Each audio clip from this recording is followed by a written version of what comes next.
Welcome to the Self-Care 101 podcast with your host, straight-talking life coach, Puja McClymont. This show provides simple self-development, supporting you to embody your self-worth so that you can live the happier, more fulfilled life that you deserve without burning out. Thank you so much for listening today. Hello, my lovelies.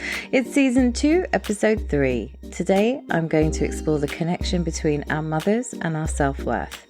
Now, this isn't a mother bashing show. This is to raise your self-awareness of what part your mother played in you feeling a lack of self-worth.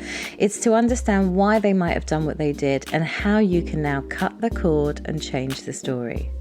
And when you get a chance, if you're using Apple Podcasts, please can you leave me a review on the app so that other people like you can find the show? I'd be most grateful. I know the connection between my mother and my self-worth, and it has taken almost 9 years for me to be able to not react when she does or says anything that might make me regress into child ego state. Now, this work takes time and practice, plus tons of awareness on your part, but I promise, having done the work myself, you will feel so much more free, liberated, and know who you are much better. Now, we all have different experiences growing up, different experiences with our mothers. And as much as I would love to give you all the examples from my coaching practice, I wouldn't feel comfortable to do that to my clients, especially as I continue to have relationships with them. So it's always a lot easier for me to use my own personal example when I'm trying to sort of elaborate or explain a point here. So I'm going to tell you a little story. Now, when I was 10 years old, my mother said that if I didn't lose weight, that no one would marry me. Now, this is my earliest conscious memory of not being good enough. And at that moment, I donned the armor that would basically protect me from the outside world, because if my mother didn't think that I was good enough, how the hell would anyone else? In episode 40 of my podcast, I go deeper into this journey and how it affected my life as I grew up. But for context, here are some highlights. Throughout my career, I was defensive. I always thought that if I was contacted by my boss, that I was in trouble. I never felt secure in my job. I always felt like I needed to prove how great I was, and so long as my superiors were happy with my work, I was doing a good job and I was safe. In my friendships, I was always the confident one, the life of the party, always arranging social events, always picking up the phone, always there for them. But they weren't for me. In my romantic encounters, I never felt deserving of anyone's attention. They only wanted me for one thing. There was no way that anyone could love me, so I didn't let them. If you've seen Sex and the City, let's just say I was akin to Samantha for a few years. And it was a lonely place. I couldn't talk to my friends because they would judge me. I hated myself. No matter how well I did in any area of my life, I still didn't feel good enough. And all of these cycles repeated over and over and over from the ages of 10 years old until 33. Now, when I was 33, I had my breakdown. Burnout, depression. Essentially, I couldn't wear the armor anymore. It was too heavy and I couldn't take it. And what led to the crescendo of the breakdown was that a few years prior, I'd finally lost the weight. I went from a size 22 to a gorgeous size 10. I ran every day. I loved running. And although I'm overweight now, I still am craving to run again. I met my now husband. He is everything I ever wanted and more, except the rich part. I forgot to ask for a wealthy husband. I'll do it next time. I joke. He's the best. This all happened in the same year. I had no idea who this new me was. It was scary and it was exciting all at the same time. I wanted to take the new physical me out for a spin in the world to see how the world that I was so fearful of before would react to me. How would they react to me? And it was brilliant. I had a new silent confidence. I didn't need to be loud. My face, my body, my charms, they all did it for me. And then he went and fell in love with me, and that just completely threw me off. Now, I noticed possessive, codependent behavior emerging, and I would fight a lot with him, even though I hated raising my voice.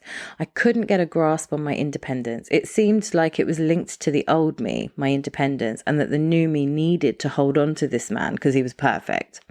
So As I started to fall, I started to gain weight again. I noticed a shift in my relationship with my mother.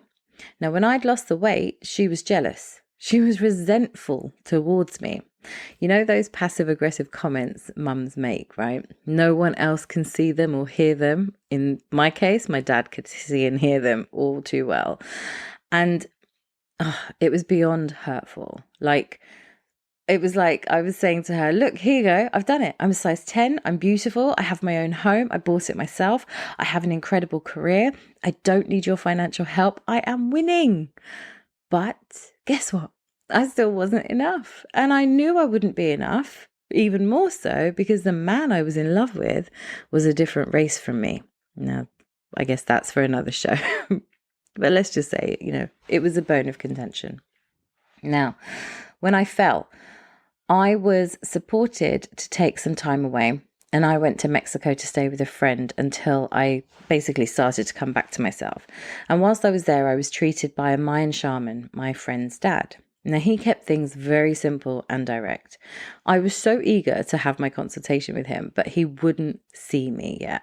He wanted me to just be. Now, I did not know what it meant to just be. I had to literally Google how to just be. After about 3 weeks, he said, okay, let's book in. And he spent 30 minutes with me. He did some physical consultation as he's a qualified Chinese medicine practitioner. And he said that, I don't need to worry about the weight gain. It's superficial, basically meaning that the fat's not around the visceral organ. So you'll lose it once you start being happy again. Then he said, and this was without me prompting him or giving him any details. He said to me, you need to forgive your mother. I was like, what? And in order to do that, you need to connect back to spirituality, connect back to yourself and have compassion for both you and her. Now, at the time, I was taken aback. I was expecting a full-on ritual, medication, something much more profound. But I hadn't realized how hard this pretty much seemingly simple task would actually be. So I spent the next few weeks journaling, reflecting, meditating, visualizing, trying to understand how a mother who is supposed to love you unconditionally can hurt you so much. And I started linking my adult behavior to the hurt that she caused me. And I realized so much that I had nothing else but to forgive her if I wanted my life to change. So I did. And I continue to do so to this day. In a sense, I'm kind of lucky that my choosing to forgive her has changed our relationship. She likes me more. I can be in her company without having a fight, and I know myself more. So I can stop myself from reacting, because let's face it, I'm the one who's changed, not her. And this forgiveness, the forgiveness wasn't to her face. This was a spiritual forgiveness. I wanted to break the cycle from generations, so I needed to know in my heart that it was possible and to do it. Now, when I was younger and basically being a pain in the ass, she'd often say to me, wait until you're a mother, then you'll understand. And you know what? She's right. I do understand more now as a mother, but still not as much as I understood when I was forgiving her, because I had to reflect back to my grandmother, and she was someone I adored.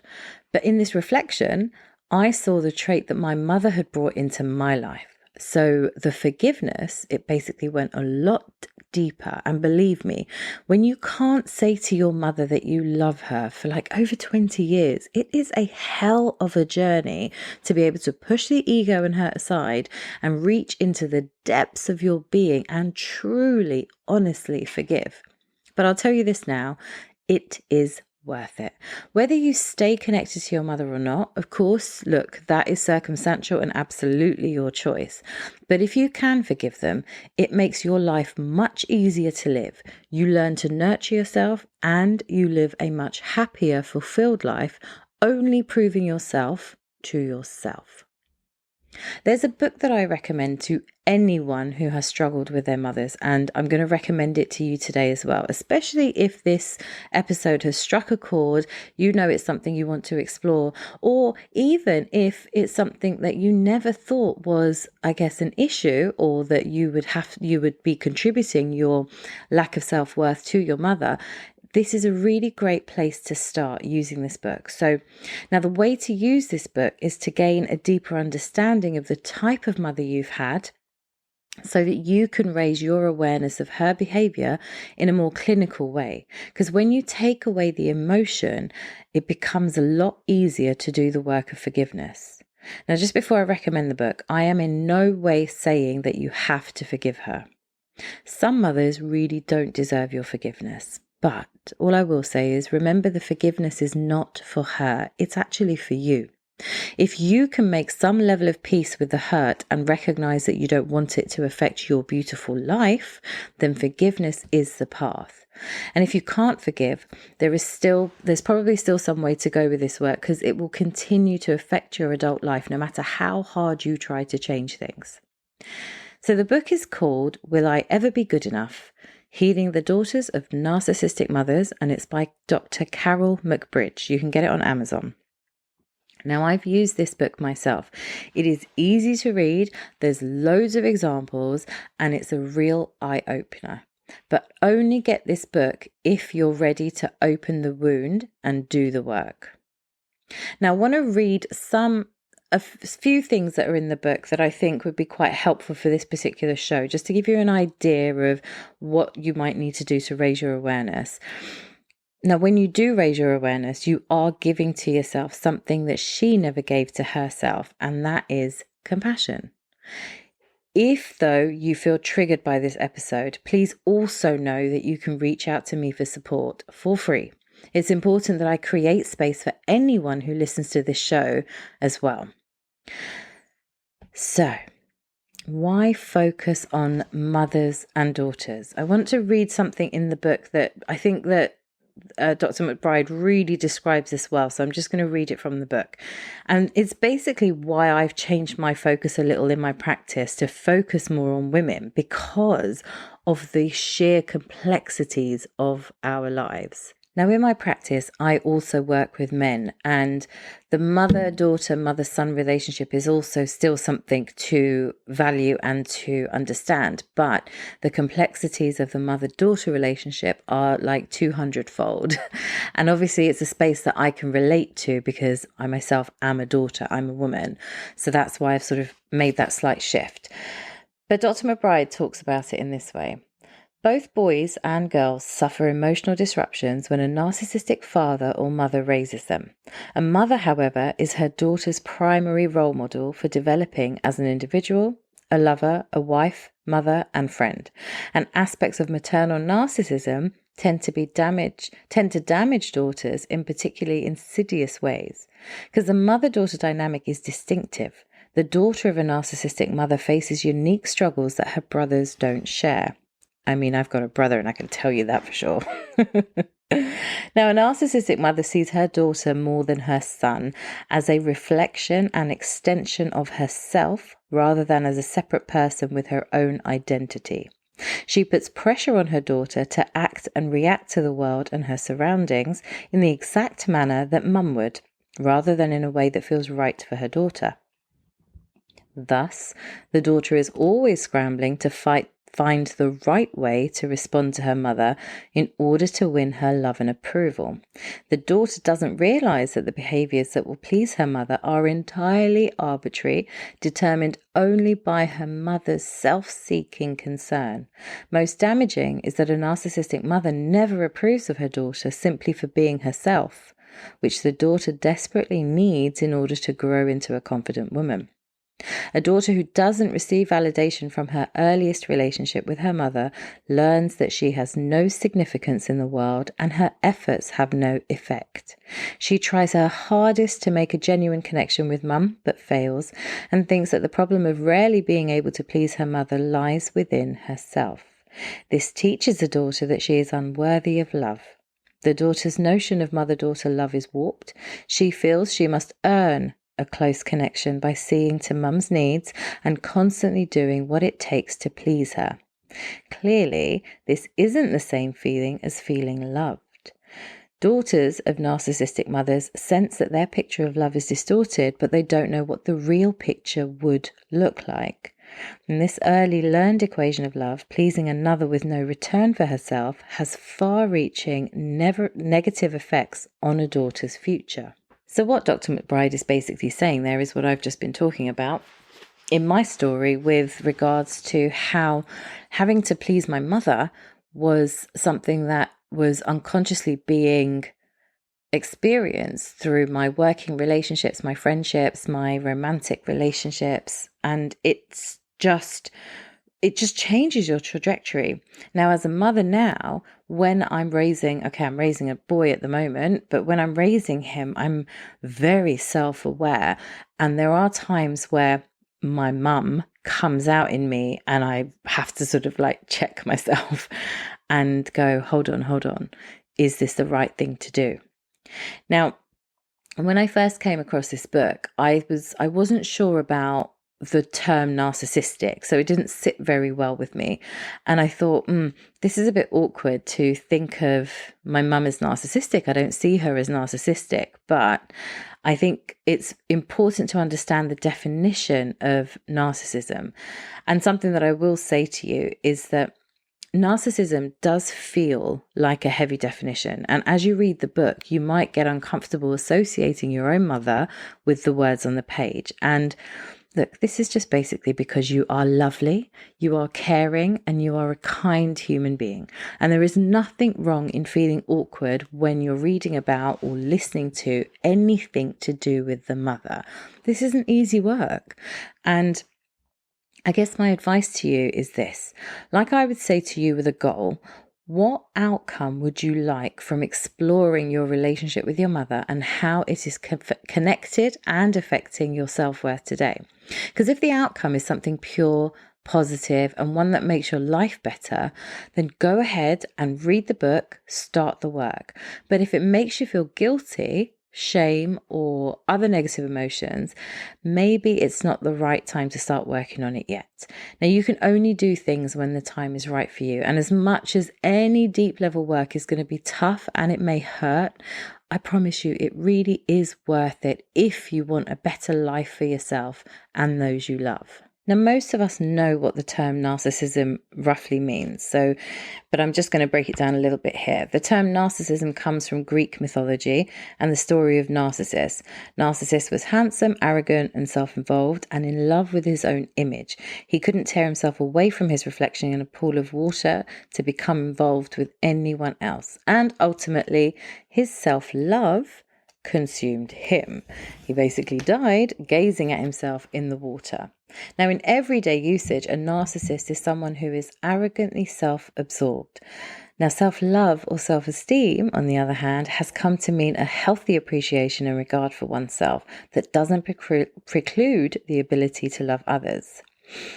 Now, the narcissism definition with regards to mental disorders is basically described as a personality disorder, which is classified by 9 key traits. Now, if you get the book, you'll see the 9 traits. They are very interesting to read. So narcissism is a spectrum disorder, which means it exists on a continuum ranging from a few narcissistic traits to the full-blown narcissistic personality disorder. So this is why when you sort of approach the book, the term narcissist might not feel right, but because it's on a spectrum, we're talking about, it could be mild narcissism through to the full-blown. Now, the American Psychiatric Association estimates that there are approximately 1.5 million American women with narcissistic personality disorder, and this is probably very true of the UK as well. Even so, non-clinical narcissism is a more pervasive problem, and I think this is the one that we experience the most. It's the non-clinical, because let's face it, for those of us who have struggled with our mothers, I would love to know how many of our mothers have taken therapy or would go to therapy to essentially be diagnosed, right? I mean, I know mine wouldn't. Look, in truth, we all have some of these traits, and those at the low end of the spectrum are perfectly normal. All right, so we all have a little bit of this. So if you can come from that space of compassion again for yourself, for your mother, we all have a little bit, but we're at the lower end of the spectrum. So it's not something that is harmful to us. But as you go further along the spectrum of narcissism, that's when you start to encounter more problems.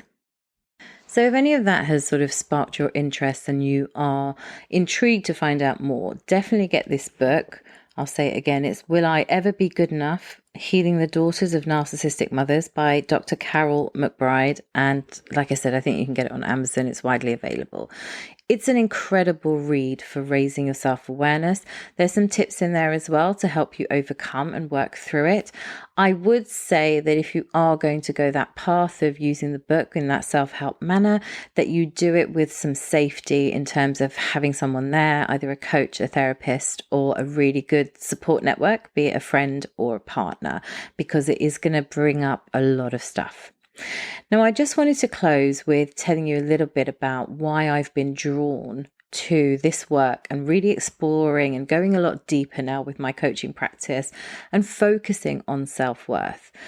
There's something that keeps coming up in my mind is that I want to work with strong women. And to be honest with you, I am working with strong women. I also work with men as well, but I know that there is an appeal to strong women because of the fact that I speak so openly about the mother-daughter relationship, because I don't come across as if I have any qualms. Of course I do, I have insecurities, but for the most part, I can handle those. So my confidence is true confidence. And my draw for the strong woman is because so many of us who are strong women, we tend to struggle to be vulnerable. And that's because we've never felt safe to do this. We've never felt safe to be vulnerable, to share. And if we ever have been vulnerable enough to share, chances are it's kind of slapped us in the face somehow, right? With people not trusting us, not supporting us. Now, this is also me. I resonate. I feel compelled to this work, and I can see that women are being drawn to me whenever I speak about this sort of work. And I therefore know that there is something much bigger at play here that I've got to honor. I can't just ignore it.